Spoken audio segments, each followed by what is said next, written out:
Hello everyone, let's continue our discussion of disorders. अब बात करते हैं OCD के बारे में, यानी कि obsessive compulsive disorder. Kashish be aware of the topic, ठीक है. इमोशनली हर्ट कर सकता है थोड़ा सा.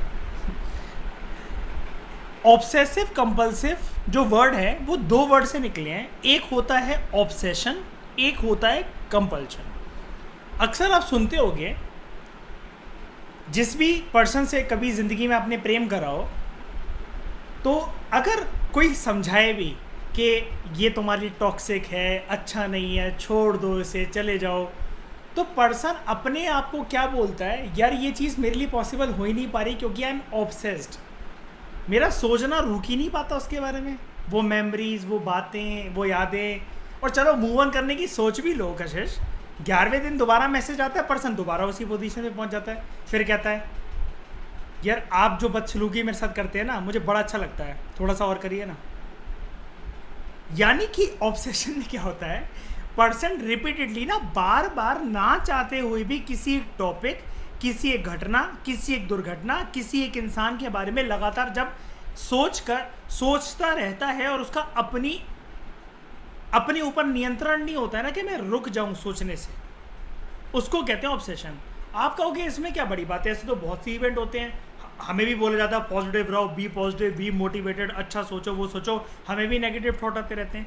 लेकिन अगर जैसे अभी मैंने आपको लिंक भेजा, आप क्लास में आए, या मैं अदर अलग क्लासेस करता रहता हूँ, आपको कुछ टास्क देता रहता हूँ कि आपका टेस्ट है, ये है, वो है, तो मैं आपका दिमाग शिफ्ट करता रहता हूँ अलग अलग टॉपिक पर, तो आप वो चीज़ करते हो कैरी आउट.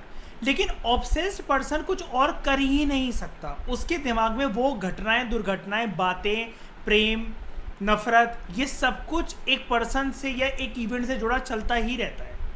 अब ये तो क्या सोच विचार, मतलब बार बार थॉट स्ट्राइक होना, इसको ऑब्सेशन कहते हैं. नंबर 1 ये.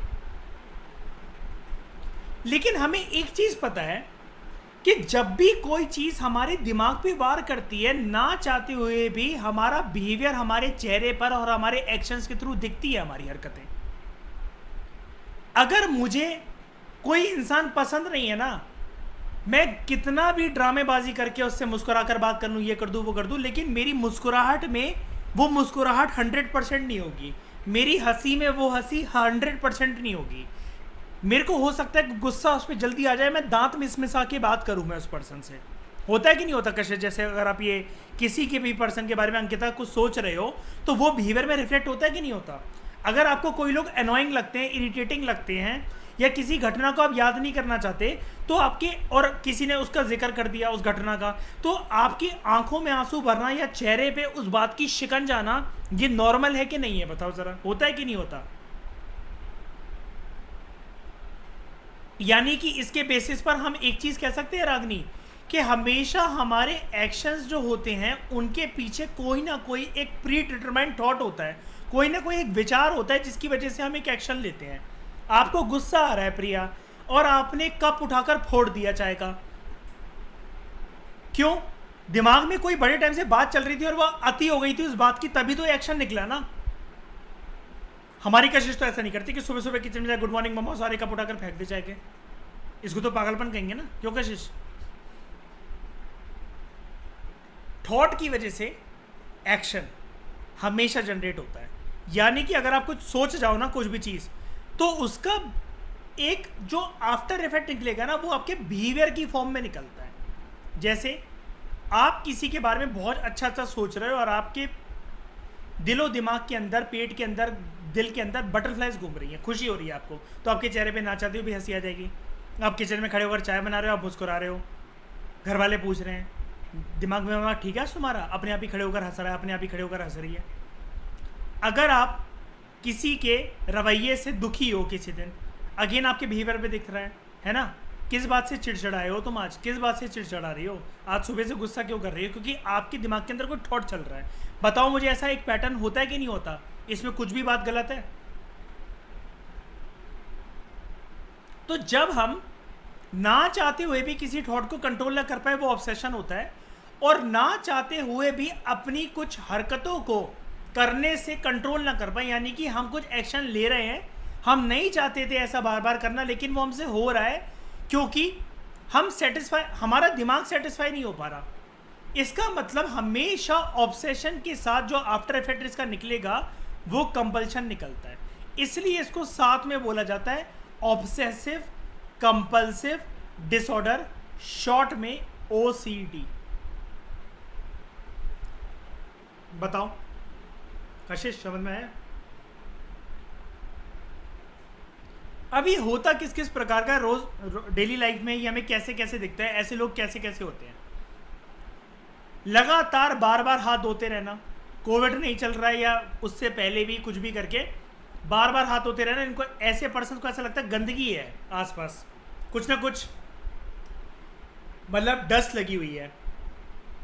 बार बार साफ सफाई करते रहना, किसी चीज़ को बार बार टच कर करके देखते रहना अपने आप को कंफर्म करने के लिए। सिक्के गंदे हो गए, सिक्कों को धोते रहना। बार बार सीढ़ियां ऊपर नीचे चढ़ चढ़ कर देखना, रोड पर बच बच कर चलना। आप ऑफिस जा रहे हो, बार बार घर वापस आना और ताला चेक करना कि मैंने ताला लगाया कि नहीं लगाया, नहीं लगाया, लगाया कि नहीं लगाया। भाई एक बार दो बार कंफर्मेशन होती है। ऐसा पर्सन जो है ना डिसऑर्डर, ये कब बनेगा?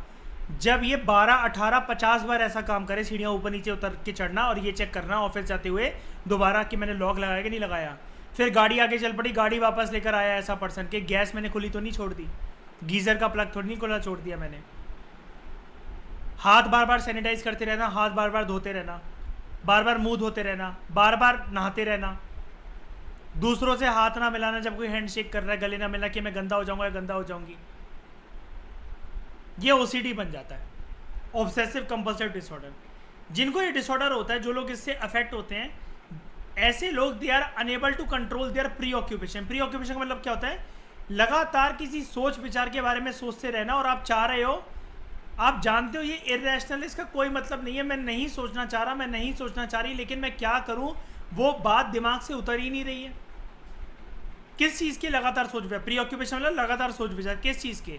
स्पेसिफिक आइडियाज़ के, या फिर पर्सन अपने आप को, ये तो हो गया जब किसी की चीज़ के बारे में लगातार सोच विचार करता जा रहा है और अपने आप को रोक नहीं पा रहा, इसको तो कहते हैं ऑब्सेशन, इसको तो कहते हैं ऑब्सेशन। और जब पर्सन जो है रिपीटेडली जो एक्ट कैरी आउट कर रहा है उसको प्रिवेंट नहीं कर पा रहा, मैं जानता हूँ ये इरेशनल है, मैं 12वीं 13वीं बार ऊपर सीढ़ियाँ चढ़ रहा हूँ अपनी ये चेक करने के लिए कि ताला लगाया मैंने कि नहीं लगाया, गीज़र का प्लग तो नहीं खोला छोड़ गया, गैस तो नहीं खुली छोड़ गई। यहाँ पर इन सीरीज ऑफ एक्ट्स को पर्सन रिपीटेडली जब कैरी आउट कर रहा है और वो चाहकर भी प्रिवेंट नहीं कर पा रहा उसे, और इसकी वजह से वो रोज़ जो नॉर्मल उसकी एक्टिविटीज़ हैं लाइफ की वो सफ़र हो रही हैं। यानी कि ऊपर वाले केस के अंदर पर्सन ऑब्सेस्ड है, यहाँ पर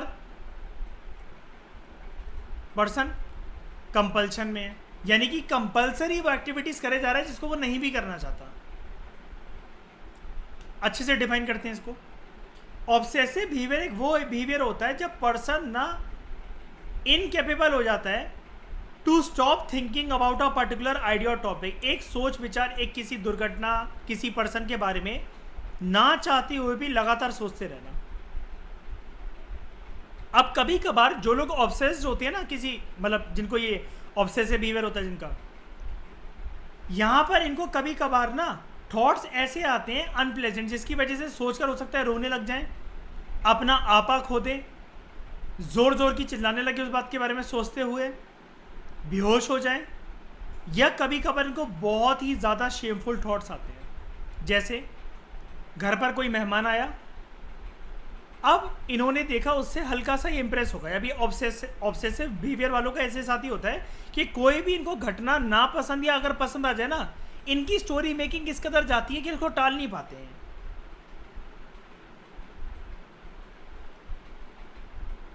इन्होंने देखा कोई एक पर्सन है 10 साल 15 साल 20 साल बड़ा कोई पर्सन उसके घर पर आया।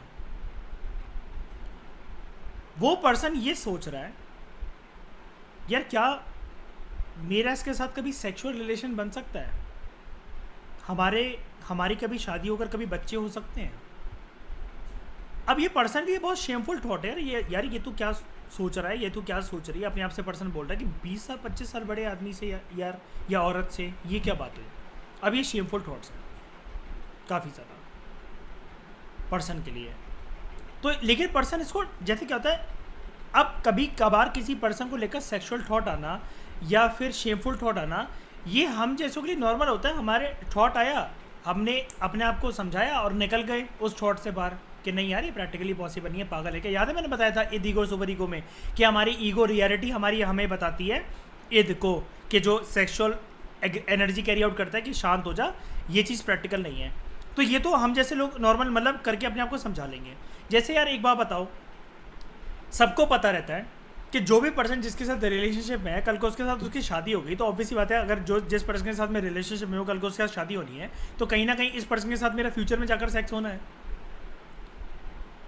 तो हमारे थिंकिंग तो यहाँ तक सीमित रहती है। लेकिन ऐसे लोग ना मतलब कुछ भी कभी भी सोचने लग जाते हैं, कुछ भी कभी भी सोचने लग जाते हैं। जैसे इन लोगों का थॉट ना इस कदर तक जाता है कि ये बालकनी में खड़े हुए हैं, कोई डेड बॉडी जा रही है और पर्सन ये सोच रहा है काश ये डेड बॉडी मेरे हाथ लग जाती, मैं इसके साथ सेक्स कर लेता क्योंकि मैं अभी तक वर्जन हूँ। ये इस प्रकार के शेमफुल थॉट्स में इन्वॉल्व होते हैं वाले पर्सन। अब कोई सेंस तो है नहीं इस थॉट्स की, कोई सेंस है क्या बताओ ज़रा, कशिश, अंकिता, रागिनी, कोई सेंस है इस बात की? ये होता है ऑब्सेसिव बिहेवियर। दूसरे की बात करते हैं कंपल्सिव बिहेवियर की। Compulsive behaviour is the need to perform certain behaviours over and over and over again. Person को एक नीड, एक अर्ज फील होती है कि बार बार ना चाहते हुए भी उसको वो वाला काम करना है। कैसे कैसे तरह की कंपल्शंस होते हैं, बार बार किसी चीज़ को काउंट करते रहना, बार बार किसी चीज़ को ऑर्डर में लगाते रहना, बार बार किसी चीज़ को चेक करते रहना, टच कर करके देखना। कपड़े जैसे मतलब ये कुछ नहीं करेंगे, कपड़े इस्त्री करके नहीं रखे होंगे ना, अलमीरा में सेट कर देंगे, कुछ नहीं तो बार बार हैंगर को इधर उधर कर जाएंगे, बार बार कपड़ों को दोबारा तय कर कर अनफोल्ड कर कर फोल्ड दोबारा कर जाएंगे। गैस किचन वगैरह 10 बार 15 बार साफ़ कर जाएंगे, 100 200 बार 1000 बार साफ़ करते रहेंगे, लगातार अपने हाथ धोते रहेंगे। ऐसे लोगों के हाथ में कशिश जब वाव के और मामाज अर्थ के फेस वॉश आते हैं तो 1-1 घंटे चलते हैं। ये चीज़ है। अदर डिसऑर्डर इस कैटेगरी में क्या होता है, एक तो ये ऑब्सेसिव कंपल्सिव हो गया, इसी से रिलेटेड होता है डिसऑर्डर ऑब्सेसिव कंपल्सिव के साथ, ये hoarding disorder. Hoarding disorder, hoarding word ना एक ना इकोनॉमिक्स का टर्म है, माल को होर्ड करना, जमाखोरी करना। ये लोग क्या करेंगे, कशिश, अंकिता, ऐसे लोग होते हैं आप इनका अगर रूम छान के मारो ना, छान मारो तो पता चला इनके बैग में से 200-300 चम्मचें निकल जाएं और अभी तक आप अपनी काम वाली को भगा रहे थे कि वो चम्मच चोरी कर करके भाग जाती है। पता चला इनकी जीन्स की पैंट में से कशिश चीनी, इलायचियाँ, लौंग के दाने, अदरक, धनिया, किचन की सामग्री या कोई अंगूठियाँ, ये सब मिल जाए।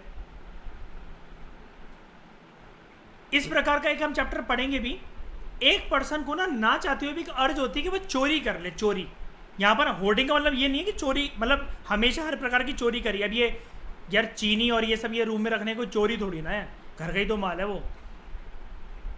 लेकिन एक ना मैं आपको डिसऑर्डर बताऊंगा, ये इंग्लिश जिसने पढ़ी होगी CBSE से एक चैप्टर आता है इंग्लिश के अंदर, events trials O level examination. उसके अंदर उसको एक बीमारी होती है, ही इज अ क्लेप्टोमेनियक। क्लेप्टोमेनियक एक ऐसा डिसऑर्डर होता है जिसमें ना चाहते हुए भी एक अर्ज फील होती है पर्सन को कि वो चोरी कर ले।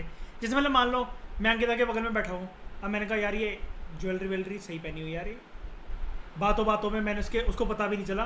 मतलब ये इतने शाणे होते हैं ये क्लेप्टोमेनियक वाले लोग कि हाथ की सफाई इनकी बहुत होती है। अंकिता जब तक महाराज से बात बच गई, पता चला उसका ना मंगलसूत्र है, ना कान के बुंदे हैं, ना कोई ज्वेलरी है, ना कड़े बचे, ना कुछ बचे। अंकिता इसका मतलब ये नहीं है कि MPPSC का एग्जाम देने आओगे तो मैं ये सब करूँगा। इसके अलावा इस कैटेगरी में क्या होते हैं, ट्राइकोटिलोमेनिया, हेयर पुलिंग डिसऑर्डर, बार बार बाल पे हाथ मतलब फेरते रहना, नोचते रहना अपनी कल में, अपने बाल जुल्फे संवारते रहना, हेयर पुलिंग डिसऑर्डर। हल्का फुल्का तो देखो हर एक लेडी को या कभी कभार कोई जो टीनेजर बंदे होते हैं उनको शौक होता है, ये चलो ठीक है, ये समझ में आता है। लेकिन यहाँ पर ना कभी कभार मतलब इतनी जोर जोर की पर्सन बाल होने लग जाता है कि जड़ से उखड़ कर ही आने लग जाए वो। फिर एक होता है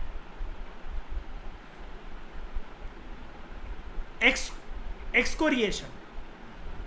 एक्सकोरिएशन डिसऑर्डर पता है क्या होता है? यार आप बगल से गुजर रहे हो, अब कशिश ये रिलेट कर सकते हो आप किसी मेंबर के साथ, अगर वो आपने देखा हो, उसकी आदत है कि बगल से ना छेड़ कर ही निकलना है आपको।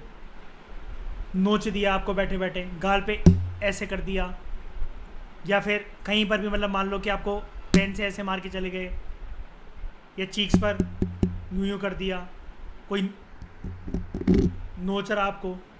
यानी कि इनको बड़े मजे आते हैं। स्किन पिकिंग का मतलब होता है चूटी काटना। इनको बड़े मजे आते हैं कि जैसे कोई सीट पर बैठ रहा है ना, उससे पहले कंपास रख दिया, बुलेटिन बोर्ड की पिन रख दी, चूटी काट दी किसी की, नोच दिया किसी को, खरोच दिया किसी को। इनको ये चीज़ ना इनके अंदर डोपामीन रिलीज करती है। तो ये कुछ प्रकार के ब्रॉडर कैटेगरीज हमने और उसके सब कैटेगरीज पढ़ी। ऑब्सेसिव कंपल्सिव तो सिर्फ यही होते हैं, और उससे जो ऑब्सेसिव कंपल्सिव से जो रिलेटेड डिसऑर्डर होते हैं वो हमने पढ़े होर्डिंग डिसऑर्डर, ट्राइकोटिलोमेनिया और एक्सकोरिएशन डिसऑर्डर। अब बात करते हैं पीटीएसडी की, पोस्ट ट्रॉमेटिक स्ट्रेस डिसऑर्डर। अक्सर कई लोग किसी दुर्घटना के शिकार हो जाते हैं अपने जीवन में, भगवान ना करे ऐसा किसी के साथ हो। जैसे कोई पर्सन किसी नेचुरल डिजास्टर का विक्टिम बन गया, सुनामी वगैरह, अब उसका पूरा परिवार गोवा गया था और सब लोग लहरों में मर गए, सिर्फ वो पर्सन बच गया। या फिर बॉम्ब ब्लास्ट हुआ, पर्सन जम्मू एंड कश्मीर घूमने गया है, बॉम्ब ब्लास्ट हुआ वहाँ पर, या कोई टेररिस्ट अटैक हुआ और वहाँ पर उसका पूरा परिवार समेट गया, सिर्फ वो पर्सन बच गया। या फिर कभी कभार कोई बहुत सीरियस एक्सीडेंट या वॉर लाइक सिचुएशन अगर हो गई, तब पर्सन वहाँ से बचकर आ रहा है। टेररिस्टों ने किसी लड़की को पकड़ लिया, बड़े दिन तक उसका रेप करा, अब वो अपनी कंट्री वापस आ रही है। अब ऐसे लोगों की ज़िंदगी जीने का मतलब होता है जिंदा लाश बन के जीना। तो जब कोई ऐसे किसी दुर्घटना के बाद, जैसे टेम्पररी तो ये चीज़ देखी होगी आपने, महसूस करी होगी, भगवान ना करे वैसे करना पड़े ऐसा, लेकिन टेम्पररी बता रहा हूँ, टेम्पररी में बताता हूँ कैसे। May not God do so. घर में जब किसी भी बुजुर्ग की, यंग की, कैसी भी, या फिर जो आप बहुत क्लोज रिलेटिव कोई हो, घर में जब ऐसी कोई मृत्यु हो जाती है किसी की, तो जो सबसे ज़्यादा लगाव करता है उससे, तो वो सदमे में तो चले ही जाता है ना कुछ कुछ दिन के लिए। कभी कभार मौत नॉर्मल हुई हो तब भी हमें ये चीज़ फील होती है, और कभी कभार भगवान ना करे किसी के भी घर पे ऐसी खबर आए, लेकिन एक्सीडेंट हो गया किसी का, या कोई प्लेन में जा रहा था तो खबर ये मिली कि यार आपका बेटा और ये प्लेन में जा रहे थे और ये प्लेन क्या कहते हैं विस्फोट हो गया, फट गया, हाईजैक हो गया, या कुछ भी हो गया, तो खड़े खड़े जैसे कहते हैं ना खून सूख जाता है। और अगर उसमें अगर आपका वो पर्सन जो था उस प्लेन में या फिर किसी भी दुर्घटना के अंदर वो चल बसा, तो फिर पर्सन जिंदा लाश बन जाता है एक तरीके से। तो यहाँ पर जो डिसऑर्डर होता है ना पर्सन, ये तो हमें नॉर्मल भी होता है, लेकिन जब ये जैसे जो ऊपर मैंने सिचुएशन बताई, भाई इससे रिकवर करना बहुत आसान तो है नहीं। जैसे ये जो डिसऑर्डर है ना जिसको हम नेम करने जा रहे हैं अभी, ये 9/11 अटैक्स में जो वर्ल्ड ट्रेड सेंटर के जो 2 ट्विन टावर्स थे, नॉर्थ और साउथ सेंटर, उसमें बड़े सारे लोग जो 90 कंट्रीज़ में काम कर रहे थे, जिनके घर परिवार वालों के साथ ये चीज़ हुई थी। भाई ये नॉर्मल चीज़ है कि अभी मैं बैठ के यहाँ पर क्लास ले रहा हूँ, 7-6 हो रहे हैं, 7-9 को एक पता नहीं कौन सा प्लेन मेरी बिल्डिंग में चला है, और तुम हेलो हेलो हेलो करते रह जाओ, सर आवाज़ आ रही है। भाई ये कौन सी दुर्घटना है, ये कौन सी मौत है? मैं अभी हार्ट अटैक से मर सकता हूँ, किसी और चीज़ से मर सकता हूँ, कोई अटैक पड़ सकता है, कुछ भी हो सकता है मुझे, लेकिन मैं आराम से बैठ के यहाँ पर काम कर रहा हूँ। मैं यहाँ IAS, सपने, ट्रेडिंग, ये सब कर रहा हूँ, और प्लेन घुसा चला है बिल्डिंग के अंदर, उड़ा दिया। 90 देशों के लोग ऐसी बिल्डिंग के अंदर एक काम कर रहे थे, सोचो ज़रा, सोचो।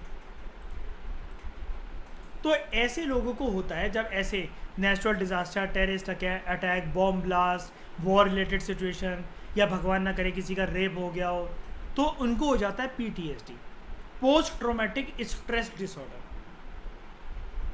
PTSD के सिम्टम्स क्या होते हैं? अब ये पर्सन ना जी रहा है लेकिन जिंदा लाश बन के जी रहा है, जी तो रही है लेकिन, तो इसके सिम्टम्स क्या होते हैं?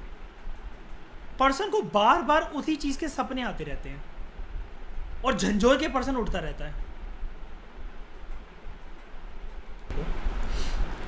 जैसे पीटीएसडी के सिम्टम्स, एक तो हो गया रिकरेंट ड्रीम, फिर क्या होता है पर्सन बार बार उसी दुर्घटना के बारे में जैसे ना एकदम से उसको शौक लगता है। अच्छा भला जैसे नॉर्मल बैठा है, मैंने उसको बोला नहा लो, कब तक ऐसे बैठे रहोगे, इतने दिन हो गए, आगे ज़िंदगी और भी तो है, आगे और बितानी है। थोड़ा सा पर्सन जैसे मैंने मान लो उस घटना के बाद बड़े दिन के बाद स्माइल करना स्टार्ट कर रहा है, वो स्माइल करा और स्माइल करता करता रोने लगा बहुत ज़ोर ज़ोर की, फूट फूट के, फ्लैशबैक्स। कंसंट्रेशन तो बनी नहीं सकती ऐसे पर्सन की, इम्पेयर्ड कंसंट्रेशन।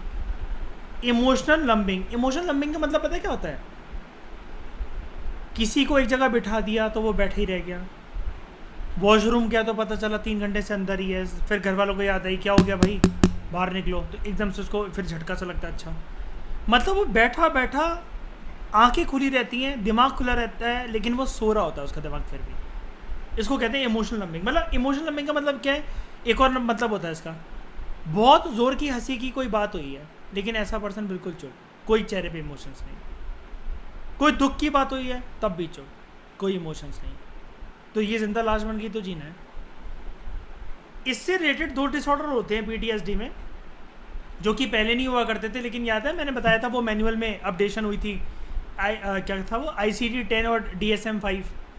तो एडजस्टमेंट डिसऑर्डर और एक्यूट स्ट्रेस डिसऑर्डर, बात वही है इसका घुमा। मतलब देखो एक बात बताता हूँ, पोस्ट ट्रोमेटिक स्ट्रेस डिसऑर्डर में ना जो ऊपर दुर्घटना मैंने बताई है ना, बम ब्लास्ट का कोई विक्टिम है, वॉर का कोई विक्टिम है, सुनामी में घर वाले चले गए, या किसी एक्सप्रेस वे में गाड़ी के अटैक में सिर्फ वो पर्सन सर्वाइव कर गया, पूरी की पूरी फैमिली तहस नहस हो गई, तबाह हो गए, सब मर गए। ऐसा एक न्यूज़ अभी मैंने 1-1.5 महीने पहले ट्रैक करी थी। हर साल वैसे ही घटना ऐसी देखने को मिलती है। यमुना एक्सप्रेस वे में एक गाड़ी पे 8 लोग जा रहे थे एक परिवार के, सिर्फ एक छोटा सा बच्चा रह गया 2-4 महीने का उस गाड़ी के अंदर, और बाकी सारे की सारी पूरी फैमिली ख़त्म हो गई। अब ये तो चलो 2 महीने का बच्चा है, बड़े होगा समझ जाएगा, मेमोरी भी चलो इरेडिकेट हो जाएगी। लेकिन किसी के सामने अगर ऐसा कुछ हो कि टेररिस्ट अटैक के अंदर या फिर सुनामी के अंदर वो करके पूरे के पूरे लोग बह जाए, फिर पर्सन इस गम को भुला थोड़ी ना पाता है। आप सेल्फी ले रहे हो किसी के बगल में खड़े हुए, जिससे आप जिसको प्यार करते हो, पीछे से क्रोकोडाइल खा गया उसे निकल कर पानी से, तो ये घटना भुला पाओगे? नॉर्मल है कि क्रोकोडाइल खा गया आपके बंदे को। Adjustment disorder, acute stress disorder.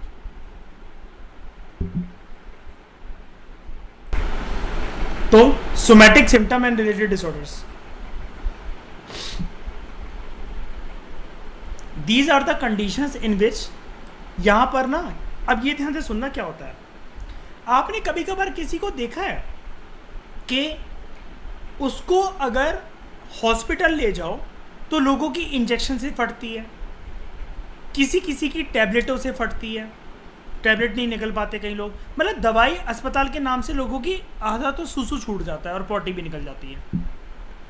अब कुछ लोग ऐसे होते हैं कि ना वो ना कभी कभार कुछ इतनी हाई डोज की दवाइयाँ मांग रहे होते हैं कि उनको लगता है कि अगर ये इसको इनटेक कर ले तो उनकी जो हाथ कप कपा रहे हैं, जो उनकी आंखें लाल हो रही हैं, ये ना शांत हो जाएगा इस चीज़ से। जैसे एक एग्जांपल देता हूँ, करीना कपूर की एक मूवी आई थी कुछ साल पहले, हीरोइन। उसमें जब वो मूवी ख़त्म होने वाली होती है तो उसकी एक पर्सन डॉक्टर होती है, वो कहती है कि अभी तुम्हारी बॉडी ना ठीक नहीं है दवाइयाँ लेने के लिए, लेकिन वो उससे कहती है god damn it right the prescription, लिखो मेरे लिए दवाइयाँ ताकि मुझे एक्टिव बनाए।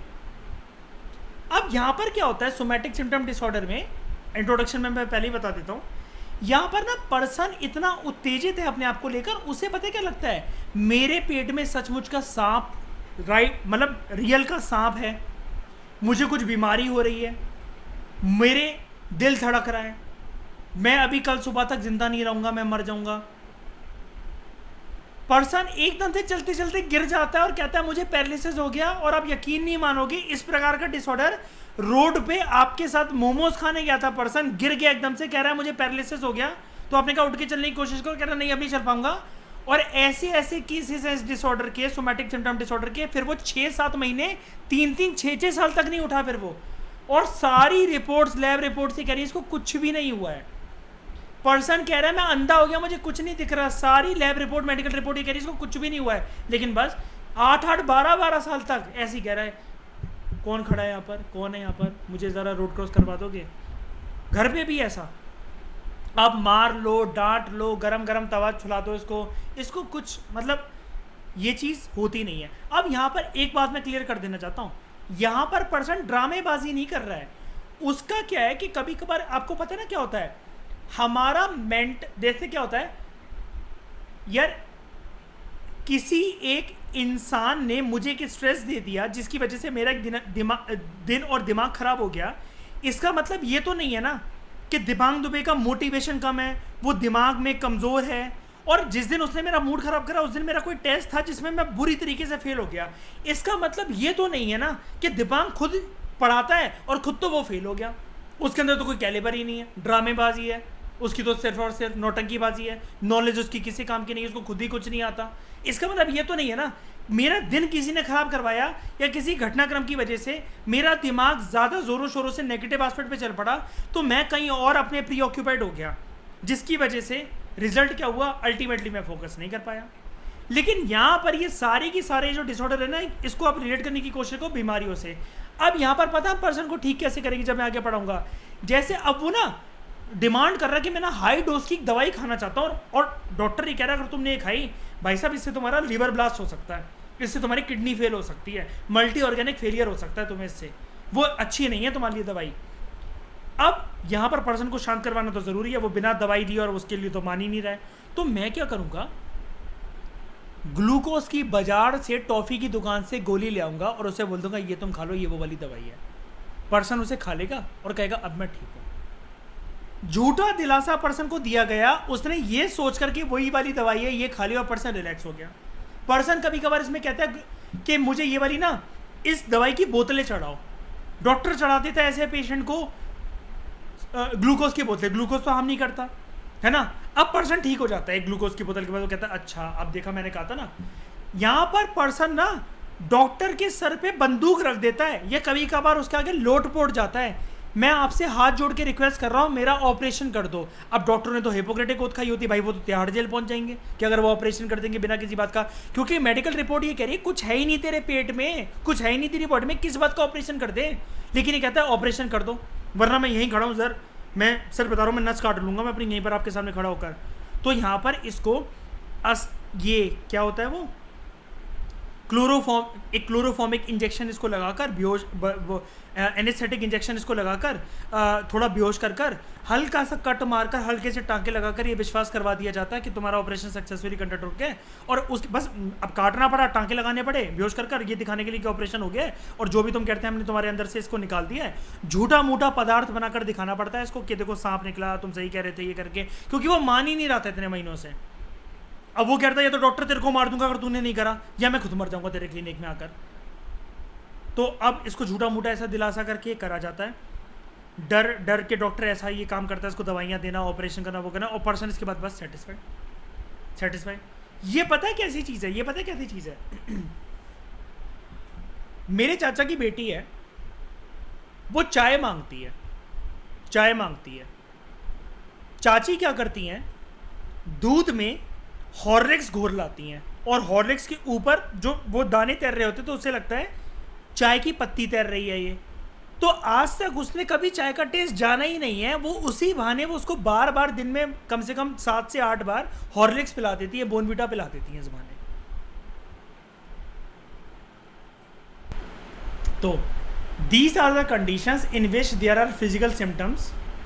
These are the conditions in which there are physical symptoms in the absence of a physical disease. यार ये क्या लाइन हुई यार, ये कौन सी लाइन हुई कि पर्सन के अंदर फिजिकल सिम्टम्स है लेकिन फिजिकल डिसीज नहीं है। यानी कि इस डिसऑर्डर में होता क्या है, इंडिविजुअल को साइकोलॉजिकल डिफिकल्टीज होती है, वो कंप्लेन करता रहता है कि उसे दिक्कत हो रही है, शारीरिक दिक्कत हो रही है, जिसके पीछे कोई बायोलॉजिकल कॉज होता ही नहीं है। मेडिकल रिपोर्ट डॉक्टर वगैरह कुछ कर ही नहीं पा रहे। ये पर्सन ना हजार बार जाकर अपना MRI स्कैन, एक्सरे, फलाना ढिकमा, ये test, blood test, urine test, वो ये बोलते हैं आप जो बीमारी कह रहे हो हम कैसे मान लें, मेडिकल रिपोर्ट में कुछ आ ही नहीं रहा है। फिर ये पर्सन चिल्ला पड़ता है बाहर में गई तेरी डॉक्टरी यार, पागल बनाकर रखा हुआ है, गोली रख देता डॉक्टर के सर पे, करेगा कि नहीं करेगा ऑपरेशन, जल्दी बता। अब इसके 4 प्रकार होते हैं। एक होता है conversion disorder, somatic symptom disorder, illness anxiety disorder. अब पता है ऐसा पर्सन ना बड़े फनी वे में बिहेव करता है। इसको डॉक्टर ने बोला मेडिकल रिपोर्ट नहीं आ रही, वो कहता है भाई साहब एक और बार कर लो, मैं सच बता रहा हूँ वो करके।